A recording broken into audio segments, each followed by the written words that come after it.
सांसद राहुल गांधी के विदेश में दिए बयान पर एक बार फिर से सियासी घमासान छिड़ गया है। राहुल गांधी ने अमेरिका की ब्राउन यूनिवर्सिटी में भारत के लोकतंत्र और चुनाव आयोग को लेकर गंभीर सवाल उठाए। राहुल गांधी ने कार्यक्रम को संबोधित करते हुए महाराष्ट्र विधानसभा चुनाव में मतदाताओं की संख्या और मतदान प्रतिशत में बड़े पैमाने पर गड़बड़ी की ओर इशारा करते हुए ये गंभीर सवाल उठाए हैं और चुनाव आयोग को कटघरे में खड़ा किया। People voted in the Maharashtra assembly elections. Then there are adults in Maharashtra. This is the fact. And the election commission gave us a figure, voting figure for 5:30 in the evening. And between 5:30 in the evening and 7:30 in the evening, when the polls were supposed to have closed, 65 lakh voters voted. Now, that is physically impossible to happen. It's very clear to us that the election commission is compromised. It's very clear that there is something very wrong with the system.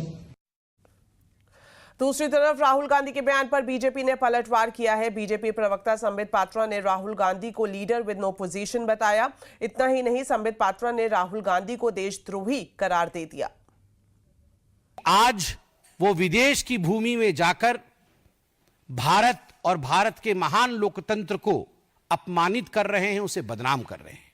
और विडंबना देखिए, जब US के उपराष्ट्रपति भारत में हैं, उस समय यूएस की भूमि में जाकर भारत को अपमानित और भारत के लोकतंत्र के खिलाफ कहना, यह आदत ऐसी ही है कांग्रेस पार्टी की। तो राहुल गांधी के बयान पर महाराष्ट्र के मुख्यमंत्री देवेंद्र फडणवीस की भी प्रतिक्रिया सामने आई है। देवेंद्र फडणवीस ने राहुल गांधी पर विदेश में जाकर देश को बदनाम करने का आरोप लगाया है और कहा कि ये सब करने से भी वो चुनाव नहीं जीत सकते। ये बहुत ही दुख की बात है कि श्रीमान राहुल गांधी विदेश में जाकर अपने देश के प्रति, अपने देश के संविधान ने जो संस्थाएं तैयार की है उनके प्रति इस प्रकार से झूठ बोलने का प्रयास करते हैं, झूठ फैलाने का प्रयास करते हैं, भारतीय लोकतंत्र को बदनाम करने का प्रयास करते हैं, लोकतंत्र पर सवाल या निशान उठाने का प्रयास करते हैं। ये बहुत ही निंदनीय इस प्रकार से उनका काम चल रहा है।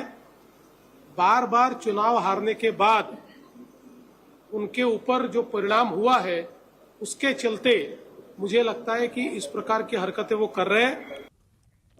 बीजेपी सांसद